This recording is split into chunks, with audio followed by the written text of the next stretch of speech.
12장 모든 진영이 성소를 향하도록, 성경에는 이제 회막이라고 나오는데 성소를 향하도록 진을 치라, 그렇게 주제를 정해봤습니다.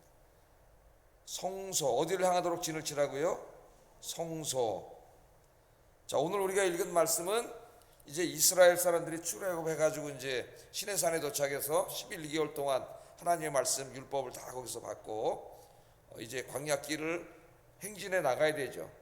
40년을 이제 이 광야길을 걷게 되는데 앞으로, 그래서 약속하신 가나안 땅까지 가야 되는데 그때 이제 이거 이동할 때의 그 행진 대형, 또 이제 밤이 되면 수경을 해야 되잖아요.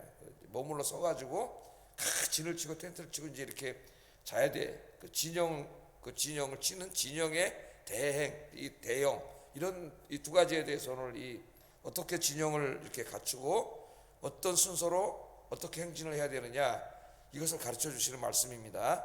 그러니까 지금 20세 이상으로 전쟁에 나갈 수 있는 이 남성만 계산한 게 60만 3,550명이에요. 그러니까 뭐 노약자까지 다 합치면 200만이 넘는 어마어마하게 많은 사람들입니다. 이 사람들이 행진을 한다고 생각해 보세요. 또 어느 한 곳에 머물러 가지고 그 200만이에요. 200만이죠. 우리나라 지금 서울 빼고 200만 있는 도시 어디 있을까요? 몇 개 있겠나? 예? 어마어마하게 규모가 큰데 그 사람들이 이제 그 텐트를 다 치고 자야 되잖아요. 그러니까 이게 상당히 이게 조직적으로 잘 되어 있지 않으면은 엉망진창이 되고 무질서하게 됩니다. 그래서 하나님께서 이제 그것을 어떻게 하는가를 가르쳐 주셨어요. 그래서 오늘 이제 이 말씀을 우리가 공부를 하는데, 여기에 이 말씀을 가지고 뭐 우리가 진을 칠 것도 아니고 행진할 것도 아니고, 여기에 이제 하나님 이렇게 진을 치고 이렇게 행진하라고 하나님 말씀하시는데 두 가지 중요한 그 신앙적인 목적이 있죠.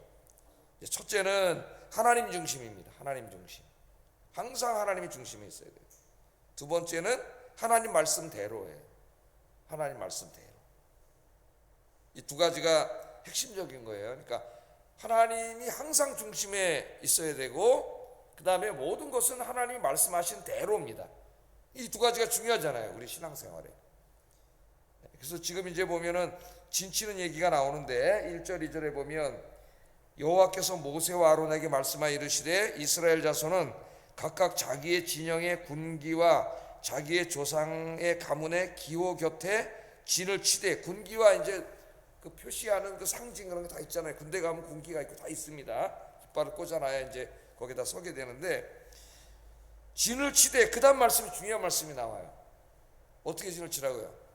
회막을 향하여 사방으로 진을 치라. 회막을 향하여 사방. 이제 우리 지금 읽었지만 동서남북, 동쪽에 있는 진, 서쪽에 있는 진, 남쪽에 있는 진, 북쪽에 있는 진, 그렇게 다 이렇게 가르쳐 주셨잖아요. 예? 동서남북으로 이렇게 진을 치고 그 중앙에는 이제 회막이 있는 거예요. 성소가 있고 그 성소에는 레위인들이 이제 성소를 둘러싸서 있는 거죠. 그래서 우리가 지금 읽은 내용이 거의 그 내용입니다. 자, 그러면 이 내용을 이제 한번 그림으로 그려보면 진이 이렇게 짜져 있어요. 자, 요게 정사각형으로 보일지 모르지만은 정사각형입니다. 정사각형. 그래서 나중에 이제 이거 성전을 짓고 또 종말에 이루어질 하나님의 나라의 성전의 모습을 에스겔에서 보여주고 할 때 다 정방형이잖아요. 여기서 다 시작된 거예요. 정방형. 중앙에는 뭐를 두라 그랬어요?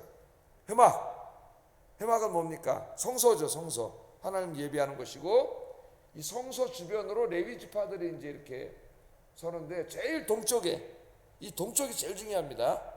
동쪽, 이쪽이 동쪽이에요. 그러니까 동, 여기는 어디예요 그러면?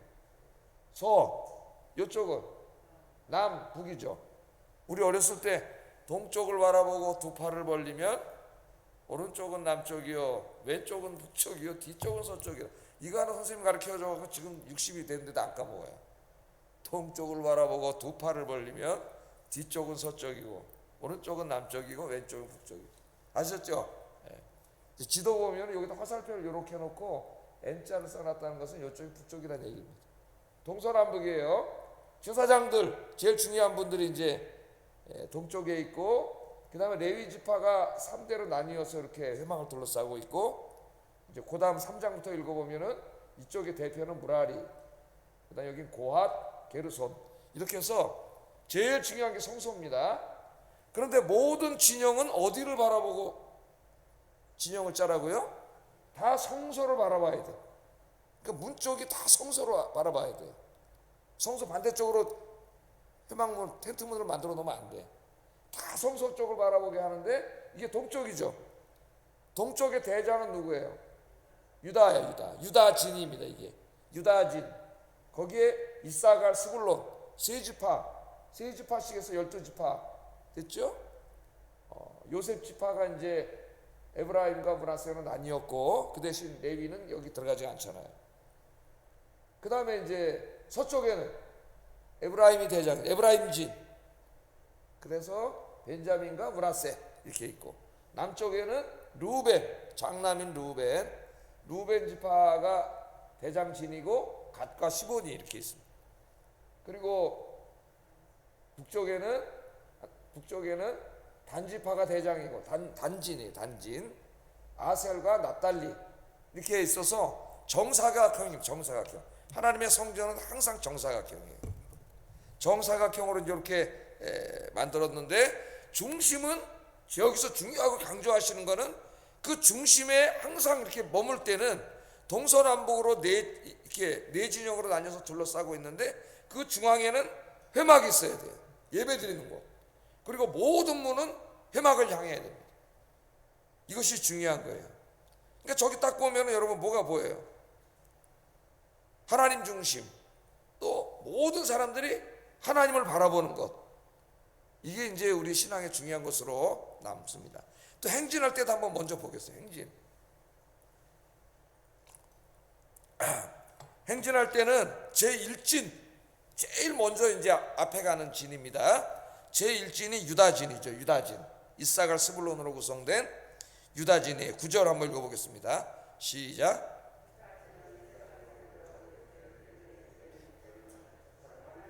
그들은 제1대로 행진할지니라. 제1대. 그 다음에 이제 두 번째 제2대로, 그 다음 이제 두 번째 따라가는 진이 루벤 진이에요. 16절 읽어보겠습니다. 시작. 15만 1450명이라. 그들은 제2대로 행진할지니라. 그리고 이제 4대로 나뉘었으니까 중앙이잖아요. 중앙에는 레위 지파가 회막을 다 이제 걷어가지고 회막을 치고 가는 운반하는 레위 지파가 서게 됩니다. 중앙에 17절 한번 읽어보겠습니다. 시작.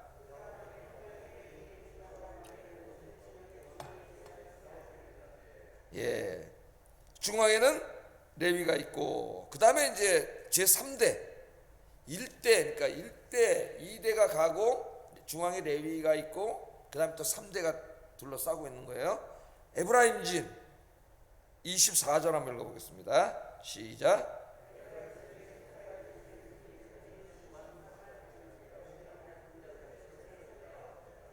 예, 그리고 제일 제일 뒤쪽에는 단진, 아셀과 납달리로 구성된 단진이 있는데 제일 뒤에서 이제 행진을 합니다. 31절 읽어보겠습니다. 시작.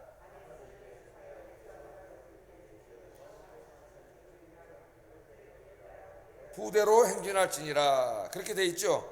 그러니까 유다진이 제일 앞에 가고 그 다음에 루벤진, 그 다음에 회막이 가고 그 다음에 에브라임진, 단진이 가니까 아까 수경할 때 그 모습에서 시계 반대 방향으로 행진의 순서는, 예? 그죠? 시계 반대 방향 이렇게 가잖아요. 이렇게. 예? 아까 다시 한번 그림 보여줘 보세요. 자, 유다진이 일진 1대로 제일 먼저, 루벤이 두 번째, 그 다음에 중앙에 레위 지파가 회막을 지고 가고 세 번째 에브라임이 가고 네 번째 단이 가니까 시계 반대 방향으로 행진은, 예? 예, 시계 반대 방향으로 하는 거예요. 자, 머리 싹 들어오죠? 예, 그래서 저 그림도 집에 가서 한번 이렇게 해서 그려가지고 머릿속에 딱 집어넣으시면은 이제 40년 동안 이들이 어떻게 행진했고 진을 치고 잘 때는 어떻게 했는지를 머릿속에 싹 들어와요. 그래서 구약 율법이 이렇게 자꾸 머릿속에 싹싹 들어와요. 하나님 말씀이기 때문에 잘 모르겠는데요. 이게 안 돼. 하나님은 다 주셨잖아요. 주셨으면 읽고 공부해서 알고 그 말씀대로 살으라고 주셨는데 내가 게을러 터져가지고 성경도 안 읽고 공부도 안 하고 말씀도 잘 안 듣고 예배도 안 참석하고 그냥 잘 몰라서 못 살았는데요. 뭐 하나님 앞에 나중에 꾸중 듣는 거예요. 하나 우리가 다 배워야 돼요. 자, 그럼 아까 이제 설교를 해야죠. 설교, 그죠? 에? 지식만 알면 안 되고 이게 지금 우리에게 무슨 의미가 있는가? 첫째, 아까 뭐라 그랬어요? 이스라엘의 중심에는 수경할 때나 행진할 때나 항상 중심에는 누가 있다? 하나님이 있다. 하나님을 모시고 살아야 된다. 그런데 이제 고대 이 역사가들이 공부해 보니까 이 BC 13세기에 이때는 이제 BC 15세기입니다. BC 13세기서를 주장하는 사람들이 있는데 성경의 연대와 맞지 않아요. 그래서 우리는 그런 연대를 채택할 수가 없어요. 근데 그때 하여튼 람세스 2세라고 하는 사람 이제 애굽의 왕이었는데 하나 꼭 얘기하고 넘어가야 될 게 어떤 어린이 그림 성경에는 그 모세가 출애굽할 때 애굽의 왕을 람세스 2세라고 쓴 책이 있어요. 그것은 BC 13세기 연대를 택한 책인데 성경의 연대가 200년 차이가 납니다. 그건 잘못된 거예요. 그러니까 애들 성경 골라줄 때도 잘 보고 골라줘야 돼. 투트모세 3세가 나와야지 왕의 이름으로 애굽 왕이 그런 것도 엄마들이 잘 알아야지. 그것도 몰라가지고 람세스 2세 사줘가지고 애가 잘못 읽고 그런 엄마 아버지가 되면 안 되겠죠. 우리 부모들. 자, 성소의 중심에는 이제 하나님이 있어야 되는데 하여튼 그 당시에 그 애굽의 이 군사고를 보면은 애굽의 군대가 어디 나가서 전쟁을 하고 행진을 하고 수경할 때 똑같아요. 이게 정사각형으로 해가지고 딱 사방향으로 이제 군대를 나눠서 시키고 그 가운데 누가 있었냐면 왕이 있어요. 왕. 애굽의 왕 바로가 딱 바로가 그 중앙에 있다고. 근데 지금 여기 이제 이스라엘 군대의 이 행진 순서에도 여기도 보면은 똑같은데 그 가운데 인간 왕이 있지 않고 누가 있는 거예요? 하나님 계신 거죠. 인간 왕은 눈에 보이지만 하나님은 보이지 않으셔요. 그 성막이 있고 그 안에 하나님 언약궤가 있을 뿐이지 하나님은 보이지 않아요.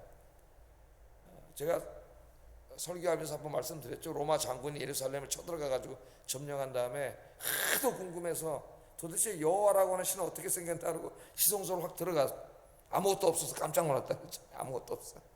예? 인간의 눈에 보이는 하나님이 아니죠. 그러나 그 가운데는 하나님이 계신 거예요. 하나님이. 자, 그래서 여기서 이제 우리가 오늘 아침에 좀 적용해야 될 게 우리의 삶의 중심에 과연 뭐가 있냐 이거예요. 우리의 삶의 중심에.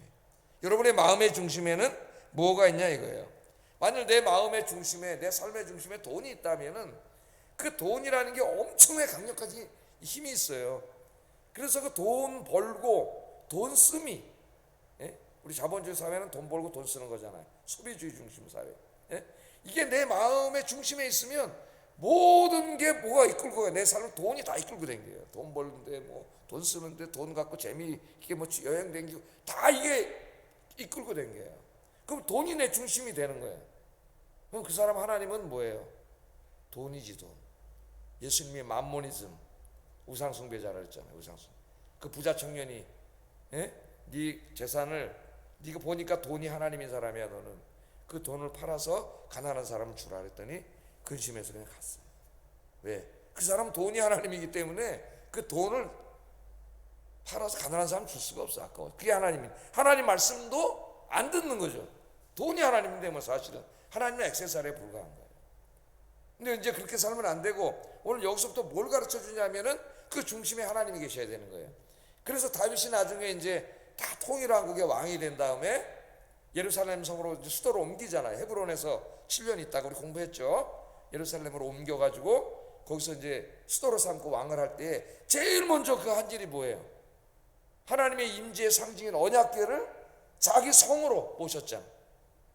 그래서 그 성 중앙에다가 어떻게 회막을 치고 거기에 하나님 언약궤를 모셨잖아요. 그럼 예루살렘이라고 하는 이스라엘이라고 하는 중심에 누구를 모신 거예요? 하나님을 모시고, 하나님을 예배하고 사는 거죠. 하나님을 중심에 모시고 하나님을 예배하는 것이 중심, 제일 그 사람 인생의 중심이 돼야 된다. 그게 제일 중요한 일이 돼야 된다는 거예요. 다윗은 그걸 안 사람이에요. 그래서 그렇게 했잖아요.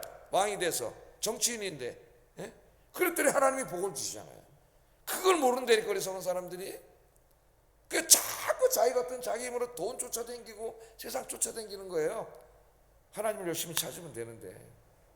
오늘 시간에 내 마음속에 뭐가 있습니까? 이 아침에 여러분 여기까지 오셨는데 우리 마음에 있는 모든 잡다한 우상들을 다 끌어내려 버리고 하나님을 마음의 중심에 모시는 여러분 되기를 주의 이름으로 축복합니다. 여러분 가정의 중심에는 누굴 모시고 계신가요? 하나님을 모시고 사시기를 주의 이름으로 축복합니다. 그래야 우리 마음의 성전이 회복되는 거예요. 마음의 성전에 하나님이 계셔야 되는데 하나님의 보호자는 다 때려 부숴서 없어져 버리고 하나님 저 밑에다 갖다가 팽개쳐 버리고 라오디게아 교회는 어떻게 하나님을 쫓아내 버렸어요. 마음에서. 그래서 부활하신 예수님이 문을 두드리는 장면이 나와요. 문 좀 열어달라고. 요한계시록 3장 20절 한번 읽어보겠습니다. 시작.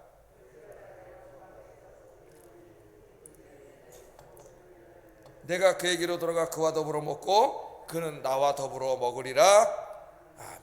예수님 쫓아내버렸어. 마음속에. 그 예수님이 나서 문을 두들기잖아요. 문을 두들기는데 그 소리도 못 들어. 계속 예수님 밖에 세워놓는 거예요. 오늘 우리의 마음의 문을 활짝 열고 이 안에 하나님이 계시기에 더러운 죄악들을 다 몰아내고 하나님이 우리 마음의 보좌에 탁 중심에 앉으셔서 하나님만 모시고 하나님만 섬기면서 사는 여러분과 여러분 가정 되기를 주의 이름으로 축복합니다. 자, 그 다음에 중심에는 하나님을 모시고 문은 다 어디를 향하라 그랬어요? 성막을 향하라 그랬죠. 그러니까 이거는 뭘 말하는 거예요? 아침에 눈을 뜨면 제일 먼저 뭐를 바라보는 거예요? 하나님을 바라보는 거죠. 그 예루살렘도 그렇게 만든 거예요, 다윗이. 사람들이 아침에 일어나면 그 성막을 머물어서 눈을 뜨자마자 누구랑 함께 시작하는, 하나님과 함께 시작하는 거죠. 그러니까 여러분이 새벽에 나와서 눈을 뜨시고 오늘 하루를 하나님과 함께 시작하는 여러분들은 이 자체가 가장 복받은 인생인 줄로 믿습니다. 말씀대로 이 안에 얼마나 큰 영적인 복이 있어요. 그래서 하루를 시작하기 제일 먼저 시간 하나님을 바라보고 또 하루 종일도 하나님을 향하여 여러분의 마음과 눈을 향하고 사시는 여러분 되기를 주의 이름으로 축복합니다. 자, 두 번째 이제 이 말씀에서 강조한 것은 말씀대로입니다. 말씀대로. 34절 한번 읽어보겠습니다. 시작.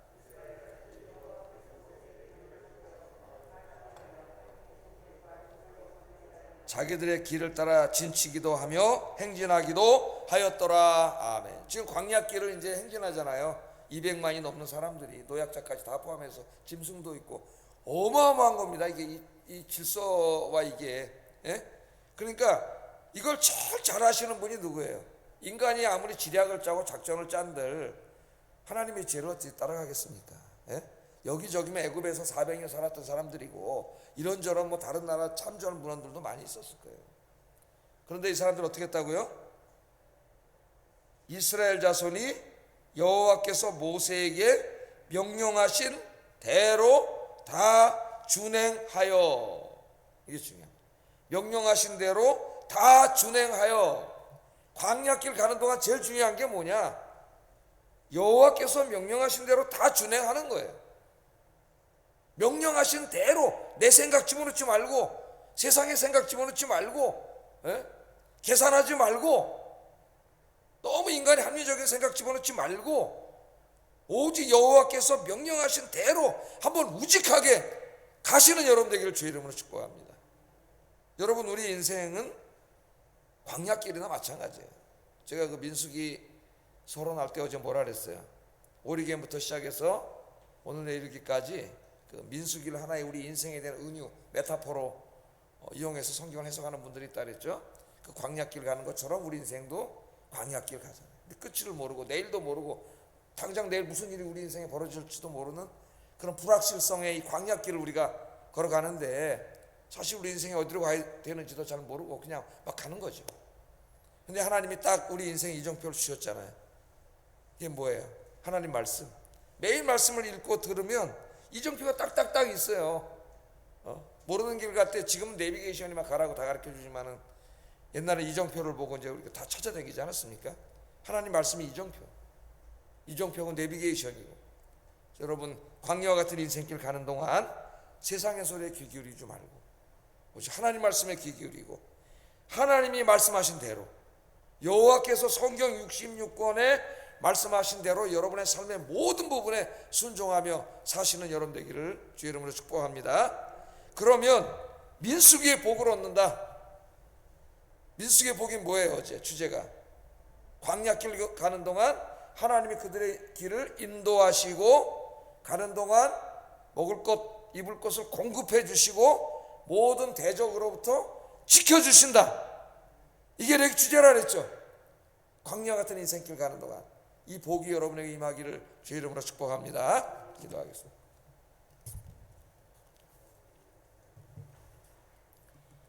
말씀을 생각하면서 기도하겠습니다. 하나님을 나의 삶의 중심에 모시고 하나님을 예배하고 하나님만 섬기며 살게 하소서.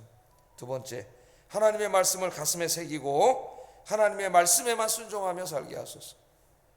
세 번째, 하나님을 예배하며 순종하는 삶을 삶으로 하나님의 인도하심과 공급하심과 지켜주심의 복을 누리며 살게 하소서. 하나하나 생각하면서 기도하겠습니다. 사랑하신 아버지 하나님, 감사합니다. 오늘은